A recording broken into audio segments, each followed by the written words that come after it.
Assalamualaikum warahmatullahi wabarakatuh. Bismillahirrahmanirrahim. Kepada segenap pencinta atau penggemar atau audiens yang berkenan bergabung dengan channel kita, yaitu channel Berbagi Makna 7.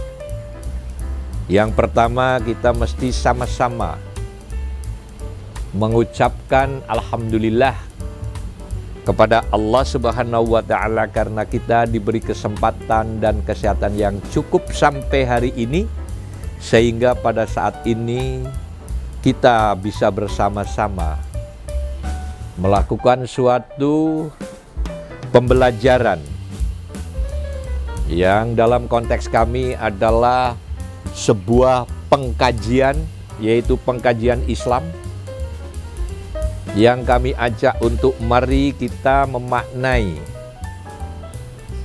Islam baik melalui Al-Quran maupun melalui hadis-hadis Rasulullah secara cermat, apik, dan seksama, supaya kita memperoleh suatu ilmu yang meresap ke dalam sanubari kita menjadi pemahaman-pemahaman ilmu yang firm. Nah, untuk itu ketika kita mau mengaji atau mengkaji Al-Quran, coba kita tidak perlu buru-buru, tetapi kita sedikit demi sedikit, setapak demi setapak, tapi seksama, cermat, dan benar. Nah, oleh karena itu, dalam kesempatan ini kami beri judul untuk memaknai arti dan maknanya Bismillahirrahmanirrahim. Kalimat Bismillahirrahmanirrahim ini sangat dianjurkan. Setiap kita mau melakukan sebuah kegiatan, itu mengucapkan kalimat Bismillahirrahmanirrahim. Nah, apa itu maknanya Bismillahirrahmanirrahim? Ada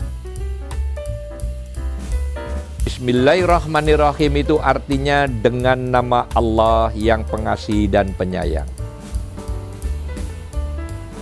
Ada sebagian ulama lagi yang mengartikan bahwa Bismillahirrahmanirrahim itu artinya atas nama Allah yang pengasih dan penyayang. Jadi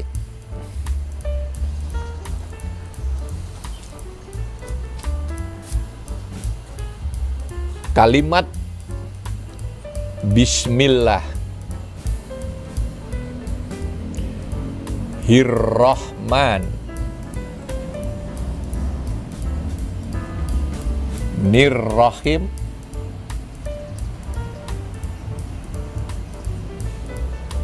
Bismillahirrahmanirrahim ini ada yang memaknainya dengan nama.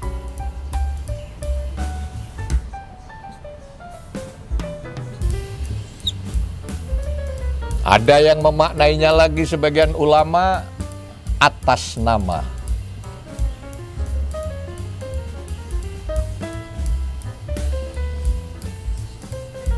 Jadi ada sebagian ulama yang memaknainya adalah dengan nama Allah yang pengasih dan penyayang, dan sebagian ulama lagi memaknainya adalah dengan atas nama Allah yang pengasih dan penyayang. Nah, untuk kali ini mari kita bahas yang ini, yaitu bahwa Bismillahirrahmanirrahim artinya atas nama Allah yang Maha Pengasih dan Penyayang. Kenapa? Karena di sini ada kata bismi, bukan biismi. Bismi itu artinya atas nama, yang dalam in English-nya adalah on behalf, atas nama. Apa perbedaannya antara atas nama dan dengan nama? Sebagai contoh, Pak Asep menghadap Presiden dengan Pak Noto. Artinya Pak Asep menghadap Presiden didampingi oleh Pak Noto. Beda artinya dengan Pak Yon menghadap Presiden atas nama Pak Noto.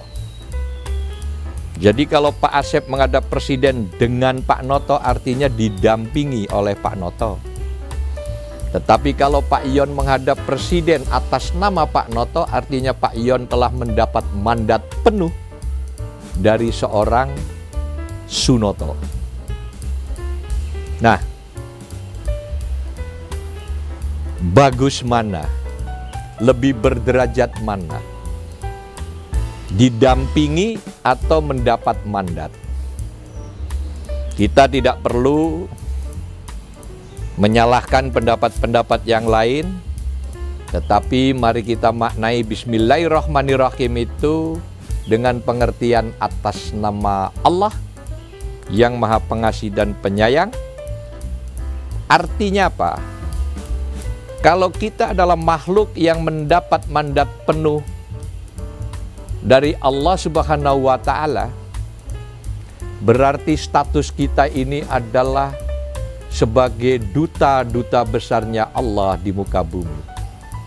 Lebih jelasnya lagi, bahwa kita makhluk yang bernama manusia bukan hanya sekedar khalifah di muka bumi, tetapi seperti tadi yang kami sampaikan bahwa manusia adalah duta-duta besarnya Allah di muka bumi. Pertanyaannya,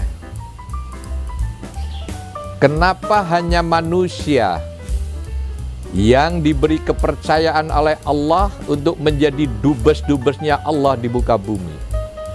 Bukan tumbuh-tumbuhan dan bukan hewan. Jadi seperti kita ketahui di bumi ini ada makhluk yang bernama manusia, ada hewan,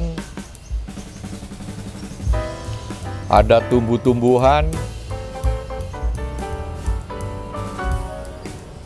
dan lain-lain. Mengenai setan, jin, dan lain sebagainya. Kenapa yang diberi mandat oleh Allah itu hanya manusia? Bukan hewan dan bukan tumbuh-tumbuhan. Alasan yang pertama adalah karena hewan dan tumbuh-tumbuhan ini komponen pokoknya hanya dua.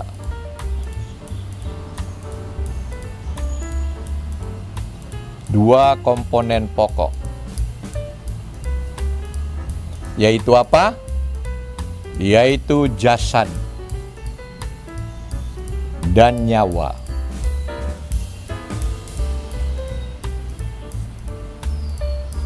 Hewan dan tumbuh-tumbuhan bisa hidup itu karena ada nyawanya.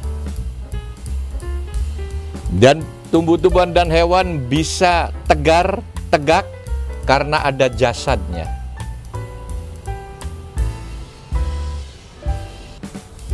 Jadi hewan dan tumbuh-tumbuhan komponen pokoknya adalah jasad dan nyawa, sedangkan manusia selain memiliki jasad,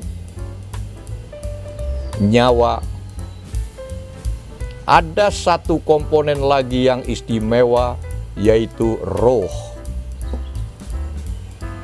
Ada yang bertanya sering, Pak Noto, apa bedanya nyawa dengan roh? Kalau nyawa itu yang menghidupkan, seperti pohon bisa tambah besar, kelinci, kucing juga bisa bergerak dan berkembang biak tambah besar, itu karena ada nyawa. Tapi kalau roh ini adalah salah satu komponen manusia yang sangat berkualitas dan mempunyai suatu karakter yang sangat Tuhaniah. atau sangat ilahiyah. Apa penjelasannya? Sebagai contoh, ada jutaan ekor ayam yang tiap hari disembelih untuk dikonsumsi oleh manusia dan makhluk lain, sementara ayam yang masih hidup tidak pernah protes dan tidak pernah demonstrasi. Karena apa? Karena ayam tidak memiliki roh. Pohon-pohon hutan ditebangin secara bebas, secara liar, sehingga hutannya gundul, sementara pepohonan yang lain tidak pernah protes, karena mereka tidak punya roh. Nah, kenapa tumbuh-tumbuhan dan hewan tidak pernah protes ketika ada pembantaian, kejoliman, dan kejahatan? Karena mereka tidak punya roh. Nah, sedangkan manusia adalah makhluk yang ditambahin komponen satu lagi yang istimewa yang bernama roh, yaitu makhluk yang akan bangkit ketika ada penindasan, yaitu makhluk yang akan protes ketika terjadi ketidakadilan, yaitu makhluk yang akan demonstrasi ketika ada kejahatan atau kejoliman dan sejenisnya. Jadi mohon maaf kalau ada suatu bangsa yang tidak pernah protes dan tidak pernah bangkit untuk melawan kejoliman, itu bisa dianalogikan seperti bangsa ayam atau sapi. Karena sapi, ribuan jutaan sapi diperas susunya hari-hari, sementara sapi yang tidak diperas tidak pernah protes dan tidak pernah bangkit karena mereka tidak memiliki roh. Jadi kembali lagi saya ingin menyampaikan bahwa secara otomatis atau secara sistematis makna Bismillahirrahmanirrahim itu mari kita maknai dengan atas nama Allah yang pengasih dan penyayang. Nah, kenapa manusia yang boleh mengatasnamakan Allah? Karena manusia berbeda dengan hewan dan tumbuh-tumbuhan. Apa yang bisa membedakannya? Karena hewan dan tumbuh-tumbuhan hanya terdiri atas dua komponen, yaitu jasad dan nyawa.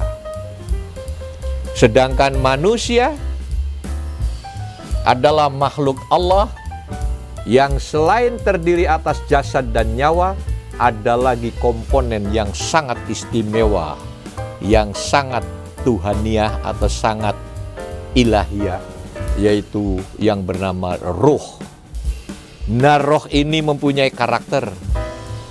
Dia akan protes ketika ada ketidakadilan. Dia akan bangkit ketika ada penindasan.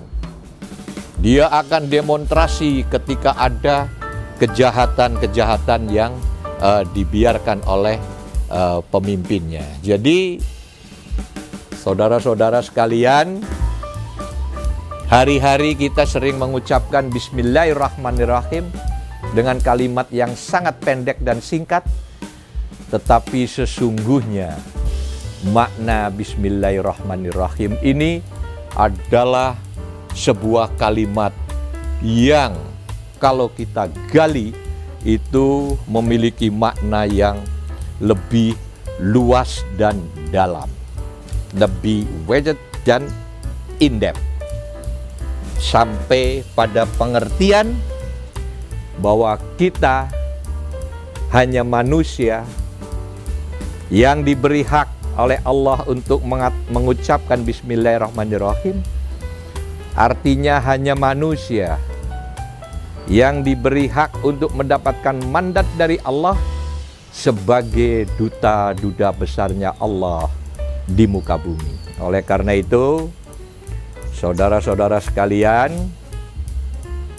ketika kita melakukan semua kegiatan, baik kegiatan agama, kegiatan sosial, kegiatan politik, kegiatan bisnis, itu hendaknya diawali dengan ucapan Bismillahirrahmanirrahim, karena apa yang hendak kita lakukan sesungguhnya adalah sebuah ibadah dan membawa nama Allah. Jadi dengan mengucapkan Bismillahirrahmanirrahim, mudah-mudahan pekerjaan kita akan diberi kelancaran dan akan mendapatkan restu dari Allah Subhanahu wa Ta'ala. Jadi saudara-saudara kaum muslimin dan muslimat, hari ini kita sangat berbahagia sekali karena hari ini alhamdulillah kita bisa berdiskusi atau berbagi mengenai makna dari Bismillahirrahmanirrahim. Dengan demikian, kita harapkan semoga kualitas keberagamaan kita dengan bisa memaknai berbagai hal tentang Islam, semoga kita menjadi kaum agamis yang tidak hanya kuantitasnya yang bertambah, tetapi secara kualitas hari demi hari kita bisa semakin berkualitas. Dengan segala kerendahan hati, apa yang saya sampaikan, jika benar, maka yang benar itu pasti dan pasti berasal dari Allah Subhanahu wa Ta'ala. Dan dengan segala kerendahan hati pula, kalau tadi yang kami sampaikan ada yang salah, pasti yang salah itu dari seorang pribadi Sunoto, dan saya memohon maaf kepada Allah Subhanahu wa Ta'ala dengan mengucapkan astagfirullahaladzim, dan kami mohon maaf kepada segenap audiens apabila yang tadi kami sampaikan ada beberapa kekeliruan. Sekali lagi, dalam channel Berbagi Makna 7 ini, kita akan terus mengkaji, artinya melakukan kajian-kajian tentang Islam, setapak demi setapak secara sistematis, dan insya Allah, kalau tidak ada halangan yang berarti, kami akan terus menayangkan kajian-kajian Islam itu setiap malam Jumat. Sekian, semoga bermanfaat. Kita akan ketemu lagi di channel yang berikutnya. Dan kami memohon kepada para audiens supaya tidak misunderstanding atau ada kekeliruan atau kesalahpahaman.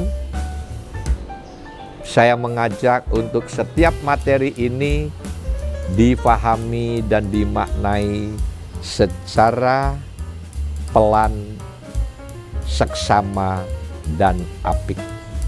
Sekian, terima kasih. Wassalamualaikum warahmatullahi wabarakatuh.